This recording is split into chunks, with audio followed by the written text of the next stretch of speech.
Lighter COVID restrictions in Bangladesh in next couple of days, says Health Minister. Government to face dire upshot for not sending critically ill Khaleda Zia abroad, warns BNP. 2 killed, run over by bus in Dhaka, more than 6,000 lives lost in 5,000 accidents last year.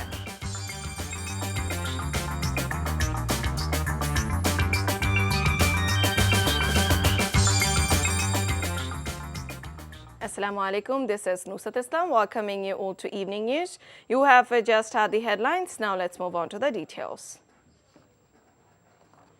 Health Minister Zahid Malik has said stricter countrywide restrictions and curbs will be in place in the next couple of days to stop a further spread of COVID-19 and its Omicron variant. Stricter restrictions will be imposed in all districts in the next couple of days, he said while addressing a winter clothes distribution program in Manikganj today.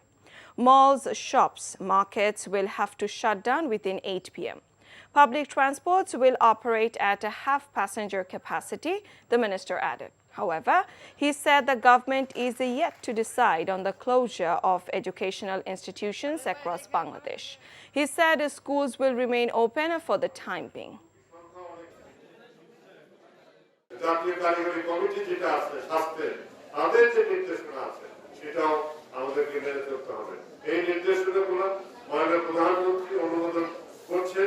এবং সমস্ত জেলা পর্যায়ে এই নির্দেশনাগুলো চলে আসছে এবং দু একদিনের মধ্যে চলে আসবে না এসে থাকলে এবং কার্যকারী হয়ে যাবে। এখন স্কুল কলেজ অন্যান্য শিক্ষা প্রতিষ্ঠান স্বাভাবিকভাবে চলবে, কিন্তু মাস্ক পরতে হবে, স্বাস্থ্যবিধি মেনে কাজ করতে হবে। পরিশেষে আমি এটাও বলতে চাই যে যারা টিকা নেন নাই তারা টিকা নেবেন।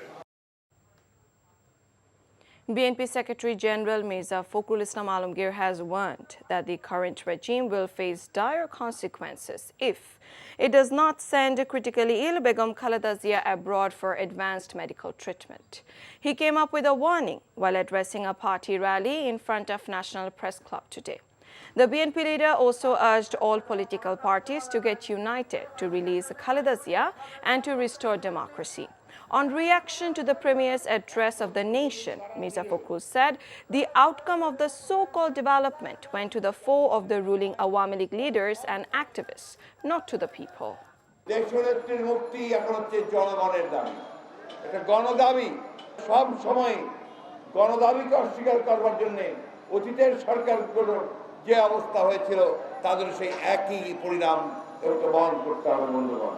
আমি সকল রাজনৈতিক দলের প্রতি আহ্বান জানাতে চাই, রাজনৈতিক ব্যক্তির প্রতি আহ্বান জানাতে চাই যে আসুন আজকে বৃহত্তর স্বার্থে 1971 সালে যেমন আমরা দেশের স্বাধীনতার জন্য আমরা ঐক্যবদ্ধ হয়েছিলাম, আজকে আবার সমস্ত অধিকারগুলোকে ফিরিয়ে নেওয়ার জন্য আমরা সবাই ঐক্যবদ্ধ হই। A team of Brahmanbaria police today stopped the car of BNP lawmaker Barrister Rumin Farhana and halted her for nearly 3 hours when she was on her way to attend a party rally in the district town. Brahmanbaria police said the vehicle of Rumin Farhana was not seized but stopped for a while in order to talk with her. Her car has left the area to attend the rally after it was allowed to leave at 2:30 p.m.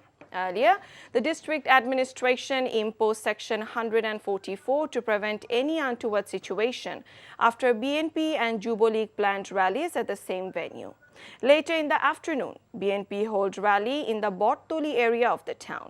Attending the rally, BNP senior leader Amir Khosrow Mahmood Chaudhry has said the ruling regime will fail to stop the mass uprising despite imposing the embargo.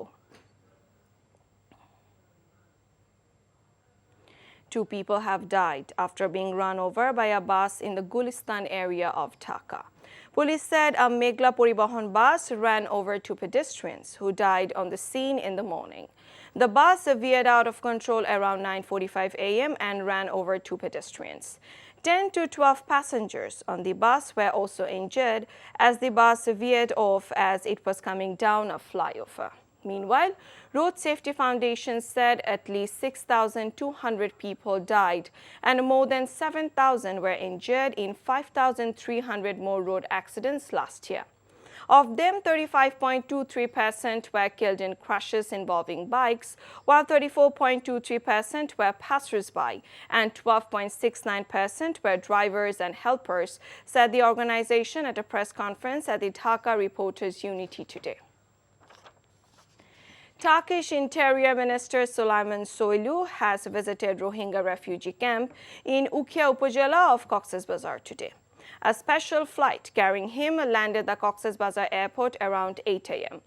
Enamur Rahman, State Minister for Disaster Management and Relief, received the Turkish minister at the airport. The minister, who is being accompanied by a 20-member team, went to Rohingya refugee camp in Ukia directly from the airport by road. He held a meeting with the Rohingyas there. He visited different activities of field hospital run by Turkish government and different development organizations of the country.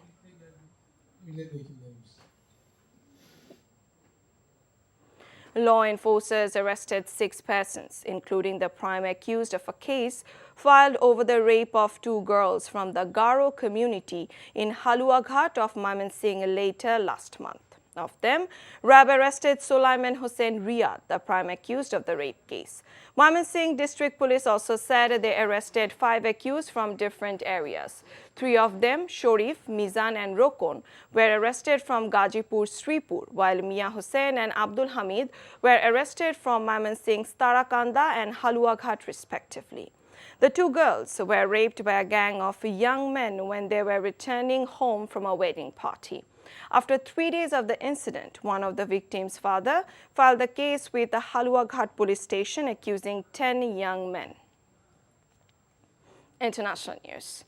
Cambodian Prime Minister Hun Sen's visit to Myanmar, seeking to revive peace efforts after last year's military takeover, has provoked an angry backlash among critics who say he is legitimizing the army's seizure of power. Hun Sen, an authoritarian leader who has led Cambodia for 36 years, is the first head of government to visit Myanmar since the coup last February.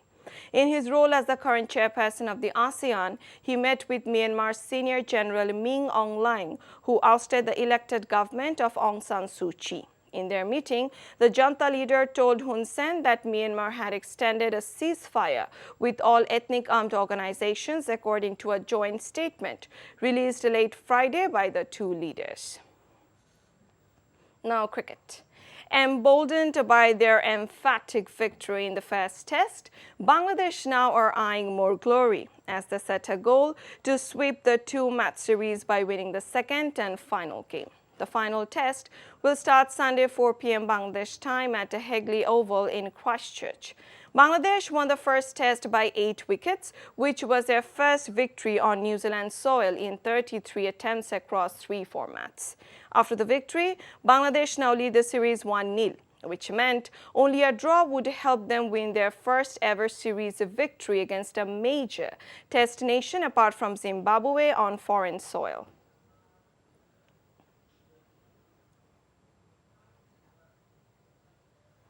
The Ashes. Australia's Usman Khawaja hit another classy century to leave England, needing to bat out the final day to save the 4th Ashes test at the Sydney Cricket Ground.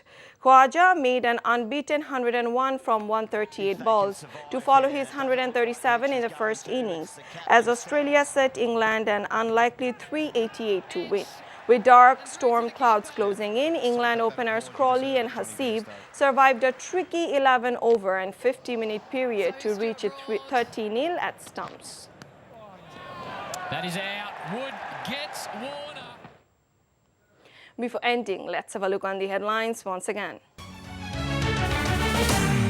Stricter COVID restrictions in Bangladesh in next couple of days, says the health minister. Government to face die-up short for not sending critically ill Khaleda Zia abroad, warns BNP. 2 killed, run over by bus in Dhaka, more than 6,000 lives lost in 5,000 accidents last year.